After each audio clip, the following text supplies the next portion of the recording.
Dan Ashworth has been sacked as Manchester United's Director of Football after only 5 months in the role.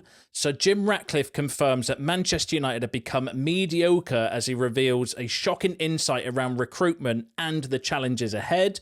Tyler Dibling is being scouted by United and some exits to run through, including Toby Collier, Bayindir and Ethan Wheatley, plus a 16-year-old wonderkid is set for a trial at Old Trafford.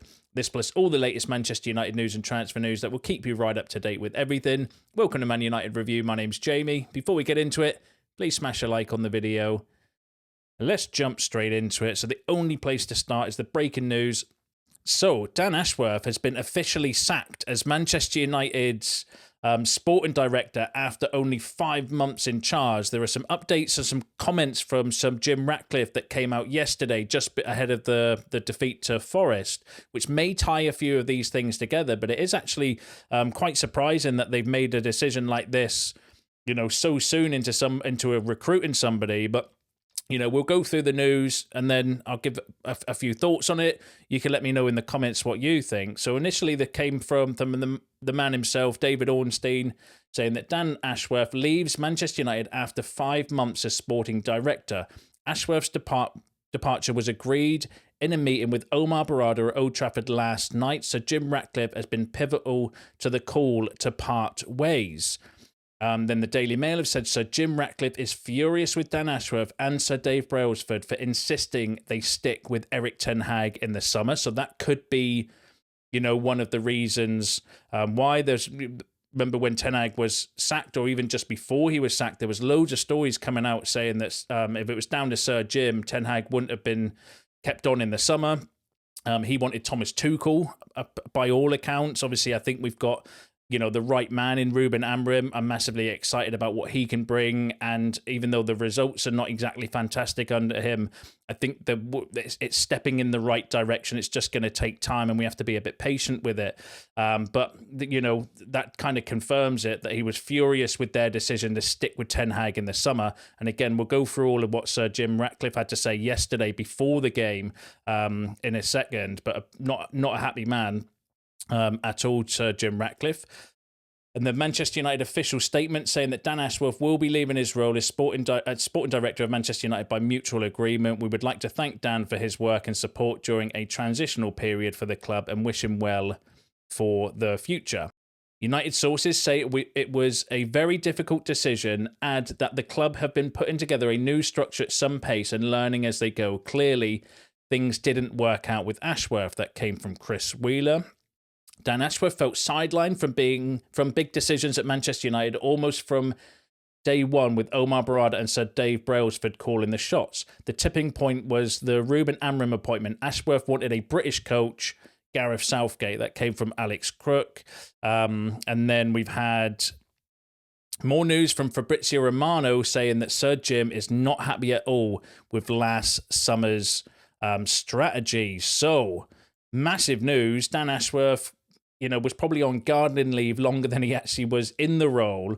But clearly, going off of those, I just think there's been a, you know, it's like Dan Ashworth has ideas about wanting, you know, Gareth Southgate, obviously sticking with Ten Hag, maybe recruiting certain styles of players, and Ineos are like, no, we don't want to do that. Or Omar Barada's like, no, actually, I see this as the right kind of direction. Just clearly some kind of clashing behind the scenes around, you know, which sort of direction they want to take the club. And ultimately, Ineos have made the decision, or Sir Jim, you know, furious, made the decision. Dan Ashworth's the fall guy, and he's officially gone and left. There's going to be loads of stories coming out over the next few days and weeks, do you know what I mean, regarding actually what's happening. So we're going to learn a lot more. A lot of what you're going to hear is people's kind of opinions and rumours and hearsay and stuff. But I'll bring you any updates when they kind of come out. But, you know, the interesting takeaways from me there, one, obviously, he's been sacked.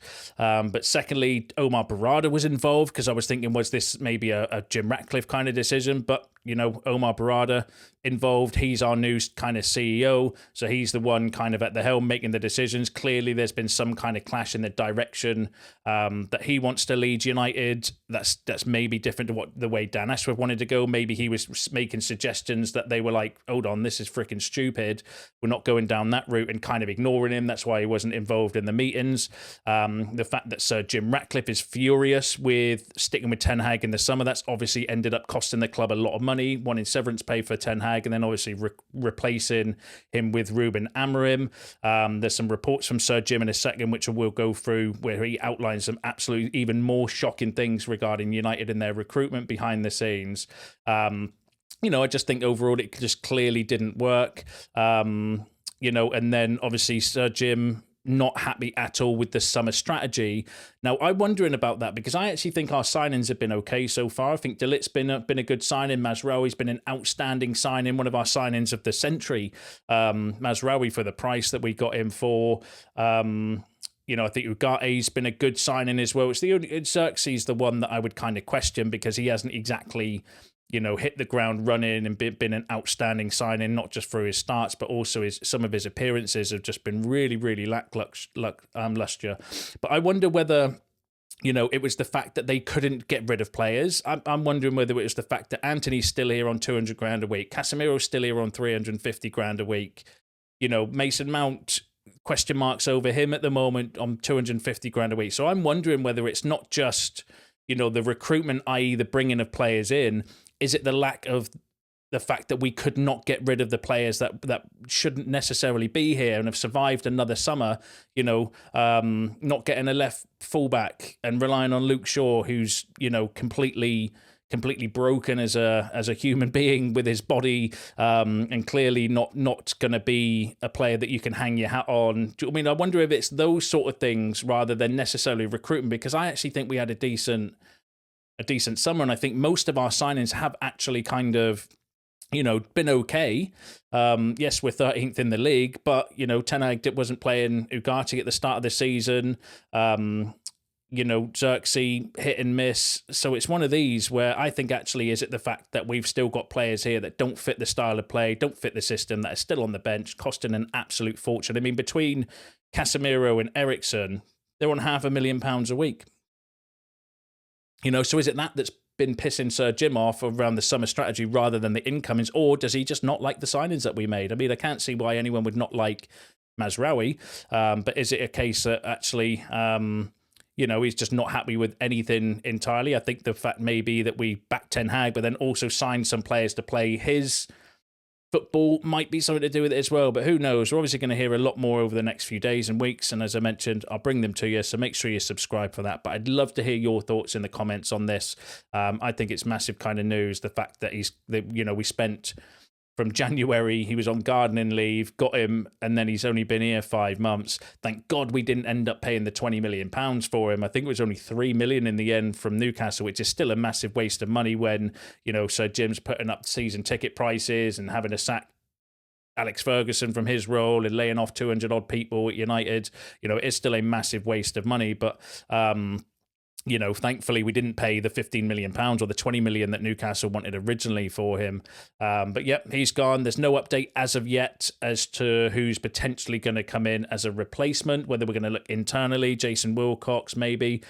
I had someone online kind of with a great shout saying, go and get Ralph Ragnick back. Bring back Wreck-It Ralph to actually have the open heart surgery. Can you imagine some of the players' assholes if Ralph Ragnick came back in as our sporting director to kind of say, I remember me, the manager that you didn't want to run around for, that you were kind of criticising in the media and stuff. Well, I hope you've got big suitcases because yous are on your freaking bike, half of them. That would be, I still think that would be a great choice personally, but I don't know whether that would be viable. So we'll have to wait and see what happens. Let me know what you think, though, in the comments. Now, there's also some really interesting kind of comments come out yesterday from Sir Jim Ratcliffe, and we'll run through them. So, firstly, This is with the United We Stand fanzine, where he said Manchester United have become mediocre. They are all supposed to be they're supposed to be one of the best football clubs in the world. We have to make tough and unpopular decisions. If you run away from tough decisions, nothing will change. So Sir Jim, in his own words, saying that Manchester United have become mediocre, and looking at our league form and the turd football we've been spewing out over the last recent, I wouldn't even say not since Amrim come in, but before that, the last 18 months, 2 years, he's not wrong. He's not wrong in that, in my opinion. And then he also said, I understand that the fans' anger. I don't want to be in a situation where the home fans cannot afford to come, but I want to make the most of ticket sales. You have to find a balance, and you can't be popular all the time. Here we are talking about 3% of tickets affected by the increase. I don't think it makes sense that a Manchester United ticket should cost less than a Fulham ticket. So this is in response to them putting the ticket prices up, which by the sounds of things, he's not going to back down on. So, it is what it is. I disagree with that, though. I do think that we've got a bigger stadium than Fulham's, plus Fulham's in London. So, you've got to kind of counteract that. One, everything is more expensive in the UK in London than it is outside of London, because it's the capital, for those who don't know. But also, what's Fulham's capacity stadium, like 30,000 or something, and we can fit 75 in Old Trafford. So, you've got a kind of bad. So I do think we are in a position where we can offer lower ticket prices than a Fulham, because we can get more people in. It just stinks of greed, doesn't it? It stinks of greed, not necessarily for personal profit, but just come out and say, look, we need money. So one of the ways we can do that is by increasing the season tickets, because we've got previous owners, i.e. the Glazers, that have milked the cow dry to the point where we are literally hemorrhaging money and we need to stop the bleeding. Just come out and be truthful. That's ultimately what's happening. With the kind of cost cutting that they're doing, but not going to back down. Happy to make the unpopular decisions. That came from Sir Jim himself. Now, this one, where he's talking about Amrim, saying we have a fantastic coach. He is intelligent and thoughtful. We have the best general manager in Omar Barada. We are on the right track, but it will not happen overnight. There are financial issues that we have to resolve, because we have inherited a financial situation that only time will resolve. So Sir Jim also saying, look, we've inherited, an absolute financial mess because of the Glazers, and not just the fact that they've taken out dividends. We're still massively in debt. They've not serviced Old Trafford. They've not done anything with the training ground and all of these kind of things. The fact that we have wasted money on average players at best and given them stupid wages, renewed contracts on stupid wages as well. The amount of wastage at United has been absolutely terrible. That's a legacy problem. I don't necessarily think that things have got much better under Ineos, because they've given Bruno a new contract in the summer on massive wages as well. Is that one of the reasons, though, why Dan Ashworth's no longer our director of football? Possibly, but it's just really, really frustrating. And the fact that he's acknowledged the fact that we inherited a financial mess, is very telling from Sir Jim. And then this one was really, really shocking for me. And when he was talking about recruitment, said, until we're as good as anyone in the world, then it's not good enough for Manchester United. We must have the best recruitment in the world. Data analysis comes alongside recruitment. It doesn't really exist here. We're still in the last century on data analysis here. Now, that's absolutely shocking, and it explains actually a whole lot about why we are so shit at recruitment, because according to Sir Jim himself, our data analysis is in the last century, so we don't have a data analysis on players and player profile. And we're Manchester United. That is absolutely damning and shocking, in my opinion. I'm a freaking, I work 40 hours a week, and I do this channel as a like a bit of a passion project. But when we're linked with a player, I will review their data and stuff before I'll kind of get involved in it. And I'm just a random dude with a microphone. And Manchester United don't have data analysis on players. And that's got to be true, because I didn't believe that to start with. I was like, surely that's not true. But Ruben Amrim said the same thing in one of his press conferences when he was asked specifically about recruitment. He said, well, we need to get all the data in that first, and then we can start looking at recruitment. So it's definitely true. That is absolutely shocking, in my opinion. And then he also said there is an immense amount of useful data that you can get from data analysis. And we're in the very poor bracket with data analysis here. These things don't happen overnight. You can't just flick a switch and sort out recruitment.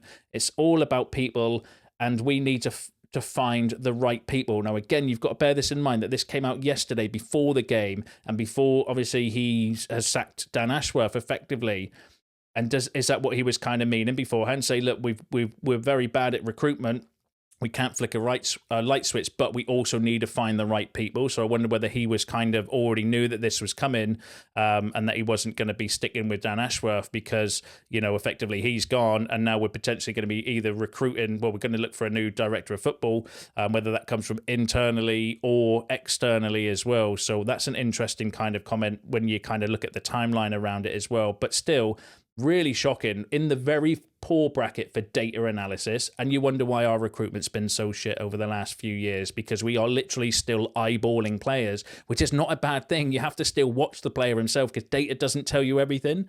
Like, I've seen some stats on players that look bang average, but actually in reality they're pretty good players, and you've got to take into consideration play style. But you need to look at the full picture, and the fact that we're in the very poor bracket for data analysis is really shocking. But it explains a lot. It explains a lot about our recruitment. But let me know what you think about that in the comments. And then the final comment from Sir Jim said, it's one of the biggest challenges in sport to get United back to where they should be. The objective is the same. We still have to fight for the Premier League and Champions League. The scale of the task is enormous. And to achieve that, a lot has to change at United. So, Sir Jim, in my mind, is absolutely furious with what's going on. He's sacked, obviously, Ten Hag's been kind of given the boot already. In obviously Ruben Amrim, now Dan Ashworth's been given the boot, and he is like it sounds like he is absolutely furious with the recruitment, obviously the financial situation at United, but there's nothing he can do about that. But then also the fact that he was furious about having, the summer, the transfer window and stuff. Do you know what I mean? So he's clearly on a bit of a warpath. It's a bit concerning, though, because Ineos do not have a great track record at Nice, and they do have a track record of doing this, sacking managers, replacing managers, sacking this director of football and doing that. And I don't think that's going to go down very well with us, because we're in a massive upheaval anyway. We do need some stability. So it is a little bit concerning, but let me know what you think about that in the comments. Now let's fly through some transfer news. So Championship side Hull want to sign Altay Bayindir in January. Bayindir wants to leave Manchester United. So there's been loads of reports over the last few days regarding Bayindir apparently wanting to leave United in January. If he wants to go, let him go. We can get some money in. It's just annoying that we'll have to go out for a keeper in January when we need to be going for, in my mind, a left fullback or a left wing back. But, it is what it is. If he wants to go, you can't kind of keep him. If you can get a few million quid for him, maybe we could do something with that in the January transfer window. Although who's going to be running the January transfer window now? Who knows? We'll have to wait and see on that one. But, going off of Onana's performance yesterday, maybe we should not let him go and just go out for a keeper in the summer. I'm joking. Onana's actually been one of our best players of this season so far. He just had an absolute stinker yesterday and ultimately cost us three points in my mind. But let me know what you think about Bayindir in the comments. Ruud van Nistelrooy is planning to use his contacts at Manchester United to sign Toby Collier on loan in January for Leicester. That will be a good move for him to either, develop and come back and maybe be a squad player next season, or generate some interest and get a transfer fee for him, because him being kind of young and technically homegrown, it would help us with PSR rules. So I can only see that being a positive for me. Same with Wheatley. So League One side Wrexham and Stockport County are interested in signing Ethan Wheatley on loan in January. I think that would be a good move as well, because one, it'll help his development, and then potentially we can see what he's about when he's playing kind of men's football. But then also, if he's not of United quality, maybe generate a bit of transfer value and kind of help us with PSR rules going forward, because obviously this summer we did let a few of our young players go, which does help when it comes to PSR rules. But let me know what you think about those in the comments. And then on terms of incoming, so Manchester United sent scouts to watch Tyler Dibling in his last 3 games for Southampton. Now, I was thinking beforehand that Tyler Dibling he's got a relationship with Jason Wilcox for being at Southampton. Dan Ashworth wanted him at Newcastle, but obviously he's not here anymore, so I can't kind of put that as a positive for Dibling, but definitely a connection with Jason Wilcox. English, 18 years old, so would help with the homegrown quota. 13 appearances this season, 1 assist, is a left-footed right winger. Amarim said in the press conference around Ahmad why he's playing him at right wing back, and the answer was because he's left-footed. So I do think maybe going forward that would be an area that we would look to strengthen, especially if we're going to let Anthony go, which hopefully we will going forward. You know, maybe that would be one to kind of keep an eye on. But let me know what you think about Dibling in the comments. And then the final story I've got for you, Charlotte's 16-year-old forward Nimfasha Berchimas I think that's how it's pronounced, will spend the next week training at Manchester United. The club are monitoring his progress and could make an offer in the future. That came from Ben Jacobs. And then the kind of more reports on him saying 16-year-old USNT and Charlotte FC forward Nimfasha Berchimas, one of the brightest young US talents, will visit Manchester United for a training stint. He has already trained with Bayern Munich in the past. In November 2023, at 15 years old, he became the youngest US player at the Under-17 World Cup in 20 years and scored a brace and was named man of the match in the very first match of the tournament. Left winger, right-footed left winger, 16 years of age, very, very highly regarded by all accounts. I don't know too much about him, though. I'm not going to pretend to know everything about him. Not a player I've heard of before, but is obviously had trials at Bayern Munich, so clearly, you know, has some kind of promise or has some talent. I just don't know if we can sign him because of Brexit rules. Someone let me know in the comments. I know European players we can't because of Brexit, but I'm not sure about outside of Europe whether we can get them on contracts or not. But if not, then it's going to be one that, you know, we can't sign until he's 18 anyway. But really interesting that he's going to be in and around the place, potentially on trial this week. We'll obviously bring you any updates if that story develops. Let me know what you think about that in the comments, and let me know what you think about all the other topics discussed in today's video. Do enjoy reading them, so get involved in the comments. Don't forget to smash a like on the video on your way out. Subscribe to the channel if you are new. See you in the next one.